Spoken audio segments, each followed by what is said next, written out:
Thank you. It's good to see so many of you here tonight, and I hope that I can share some information that will be helpful. It's a subject that is very dear to my heart. I am a chiropractor over in Grand Junction, and my practice focuses primarily on nutrition, but also there's a very large component that I work with pediatrics and pregnancy. So I work with the moms while they're pregnant with these babies so that we can help to prevent some of the problems that Dr. Carol Phillips will be talking about in the video that I'll show you.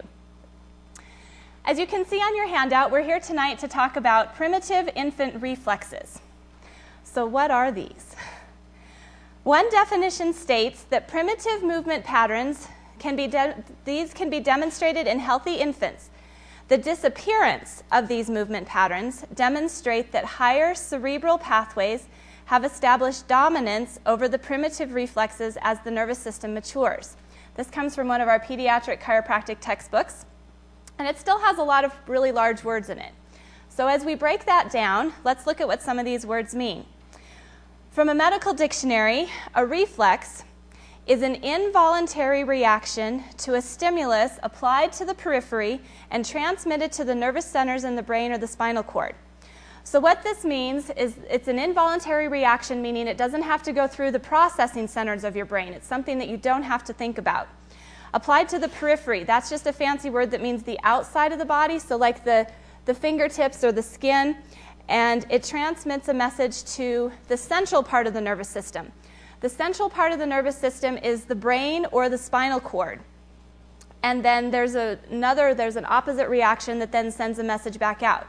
So one of the examples you're all familiar of with this is that if you touch a hot stove, your finger, and you'll have a reflex reaction to jerk your hand back almost even before you register that it's hot. Because that message, the nerves in your fingers sensed that this is hotter than I can touch, this is going to cause damage to the body.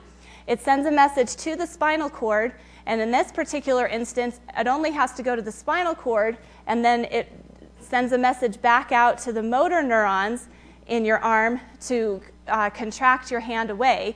And meanwhile, it also sends a message up to the brain at the same time, which is why sometimes your hand is gone at about the same time you go, oh, that was really hot.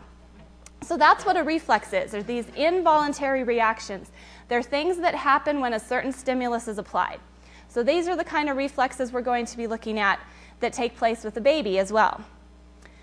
Primitive, in the medical definition, means first, and it also referred us to look at primordial, which refers to a structure in its first stage of development. From looking at Webster's dictionary to gain a broader or more common understanding of how these might work, the physiological definition of a reflex was, same thing, a reflex action, any quick, automatic, or a habitual response. Primitive, the biological definition, designated an organism or organ at the starting point of its evolutionary development or very little evolved from early ancestral types. Sounds a little bit interesting. Which also referred us to primordial, which is the earliest formed in the development of an organism or an organ or a structure. So what often happens is these primitive reflexes in many parts of medicine are considered as something that can be,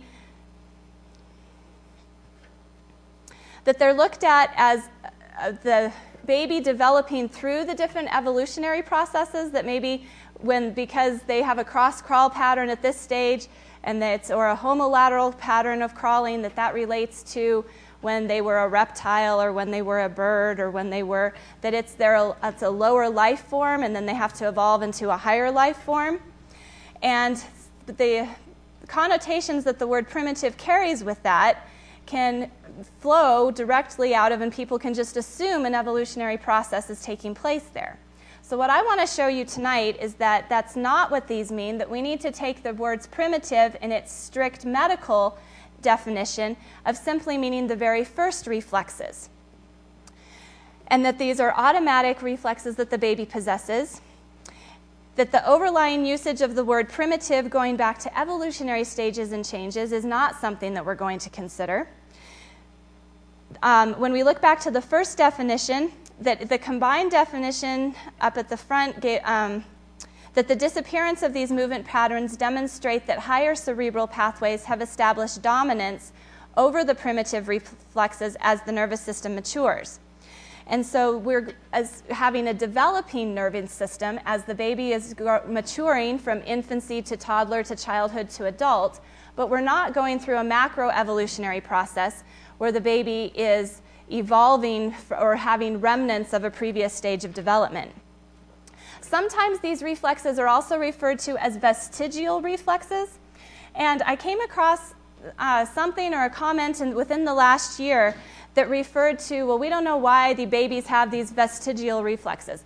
Vestigial in the medical world often refers to something of an unknown cause that's left over, or it's something that's not needed, and so they don't really know why it's there.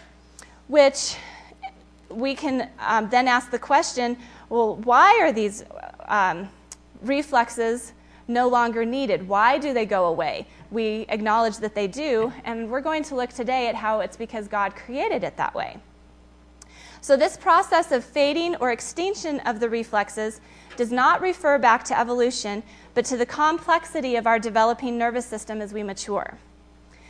So we are here tonight to learn how several of these reflexes, which are initially present at birth and then disappear within the first few months of a baby's life, are specifically designed to assist during birth and to prepare the baby for the life that it will encounter outside the womb. Once the baby is born and the nervous system has differentiated and continued to mature, then these reflexes are no longer necessary, and that's why they disappear. So I'd like to start, before we actually head into the reflexes, what scriptural ground do we have to consider birth and looking at life in the womb and the process of coming outside the womb? What does God have to say about this, and why can we as Christians look at this particular part of science and see how it speaks of our Creator? So the first verse is Psalm 22, verses 9 and 10. But you are he who took me out of the womb. You made me trust while on my mother's breast. I was cast upon you from birth. From my mother's womb you have been my God. So here we have two references. The first one says that God is the one who took us out of the womb. That's exactly the process we're going to be looking at tonight. How does this happen?